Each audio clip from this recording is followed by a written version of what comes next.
요즘 술 문제로 상담하고자 하는 분들이 부쩍 늘고 있는 것 같아요. 과거에는 중년 남성의 술 문제가 높았다면 요즘에는 여성의 음주 비중이 상당히 많이 늘어나게 되었습니다. 그런데 보호자분들이 오셔서 가장 어려워하고 궁금해하는 부분이 알코올 중독, 알코올 의존증인 가족을 어떻게 도와줘야 하는지에 대해서 굉장히 혼란스러워 하시는 것 같아요. 이 영상을 끝까지 시청하시면 이렇게 술에 대해 관대한 문화 속에서 지친 가족들이 알코올 중독 당사자를 어떻게 도울 수 있을지, 그리고 나만 아는 지옥인 줄 알았던 이 고통을 함께 나누고 치유할 수 있는 알코올 중독자 가족 모임을 아실 수 있습니다. 많은 가족분이 처음에 오셔서 하시는 말씀이 있습니다. 본인이 정신만 바짝 차리면 끊을 수 있는 거 아닌가요? 혹은 가족을 사랑하는 마음이 조금이라도 있다면 술을 줄여야죠. 라고 하십니다. 하지만 우리가 꼭 알아야 할 사실이 있습니다. 알코올 중독은 성격이나 의지, 사랑의 깊이가 부족해서 생기는 문제가 아니라 술을 조절하는 뇌의 기능이 망가진 뇌의 질환이라는 점입니다. 의지만으로 술을 참으라고 하는 것은 부러진 다리로 마라톤을 뛰라고 등 떠미는 것과 같습니다. 특히 가족들이 당사자를 돕고 싶은 마음에 가장 많이 하는 실수가 있습니다. 술 때문에 생긴 빚을 대신 갚아주거나 술에 취해 출근하지 못한 걸 직장에 대신 전화를 걸어 아프다고 변명해주는 행동들입니다. 집안에 숨겨둔 술병을 찾아내서 깨부수거나 버리는 행동도 포함되죠. 심리학에서 이것을 공동의존이라고 부릅니다.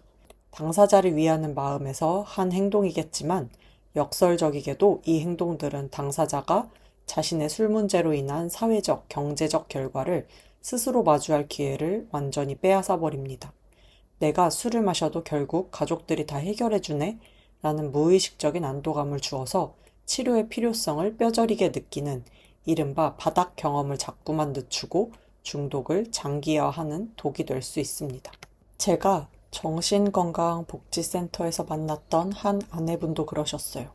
남편분이 알코올 중독 당사자이셨는데 술 먹고 사고를 칠 때마다 아내분은 물론이고 온 가족이 동분서주하며 합의금을 대주고 직장에 사정해 가며 수습을 하셨죠. 남편분의 형제들은 끊임없는 수습에 지쳐 결국 연을 끊기까지 했습니다.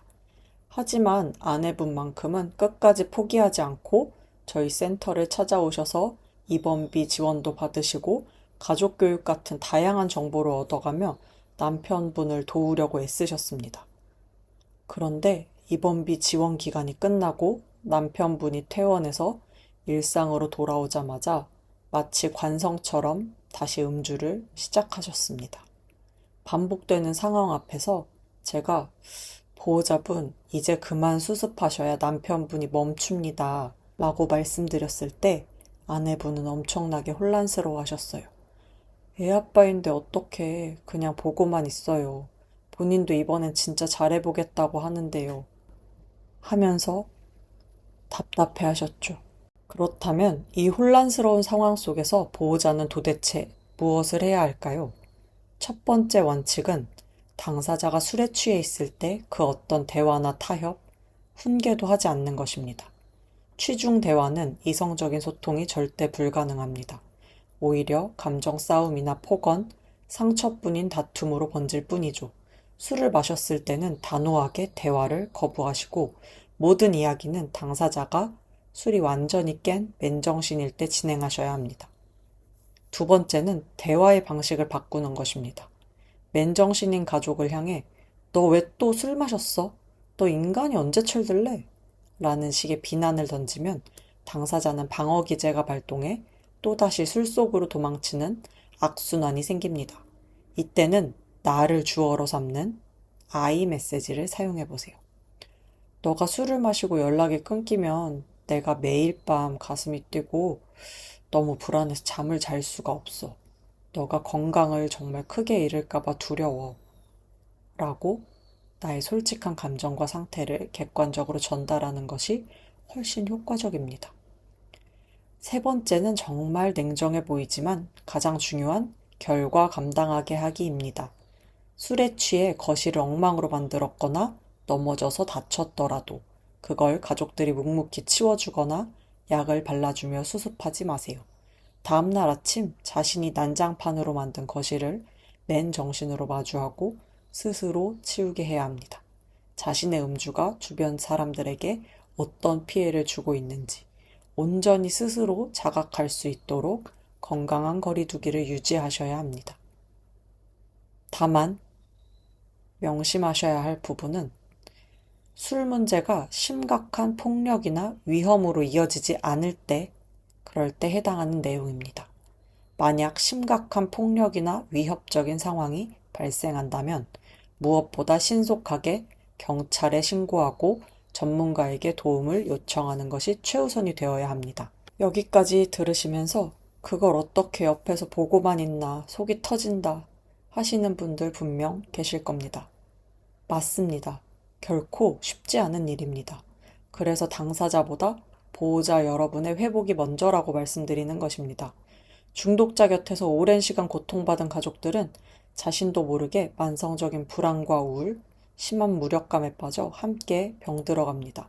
내 마음이 먼저 무너져 내리면 당사자를 단호하고 건강하게 대할 힘조차 생기지 않습니다. 혼자서 이 굴레를 끊어내기 힘들다면 이제는 세상 밖으로 나와 도움을 요청하셔야 합니다. 제가 꼭 추천드리고 싶은 곳은 바로 알코올 중독자 가족 모임인 아라넌입니다. 이곳은 중독 당사자가 아니라 중독자로 인해 고통받는 가족과 보호자들만 모이는 안전한 공간입니다. 매일 밤 방문을 닫고 혼자 울며 내 팔자가 왜 이럴까 자책하던 보호자들이 모여 서로의 경험을 나눕니다. 여기서 당신 잘못이 아닙니다 라는 그 한마디를 듣고 깊은 연대감을 느낄 때 비로소 마음속 깊이 웅크려 있던 죄책감이라는 무거운 짐을 내려놓고 진짜 치유를 시작할 수 있습니다. 만약 이런 사설 모임이 부담스러우시다면 전국 각 시도와 시군구에 설치된 정신건강복지센터나 중독관리통합지원센터를 이용하시는 것도 좋은 방법입니다. 센터 내에서 진행되는 알코올 가족교육이나 상담 프로그램 등을 통해 아주 큰 도움을 받으실 수 있습니다. 가족을 구하려다 보호자분들의 소중한 삶까지 함께 잃어버리지 않으셨으면 좋겠습니다. 중독이라는 거대한 병은 가족 전체의 삶을 뒤흔들지만 역설적이게도 우리 가족이 먼저 중심을 잡고 단호해질 때, 그리고 보호자가 먼저 건강하게 회복을 시작할 때 당사자에게도 치료의 길로 들어설 수 있는 진짜 변화의 기회가 찾아옵니다. 회복은 단 한 번에 깔끔하게 성공하는 것이 아니라 수없이 흔들리면서도 다시 나에게로 돌아오는 과정 그 자체입니다. 절대 혼자서 외롭게 버티지 마세요. 오늘 영상이 도움되셨다면 구독과 좋아요 부탁드리고 이 따뜻한 회복의 여정에 늘 마음을 여는 시간이 함께 하겠습니다. 감사합니다.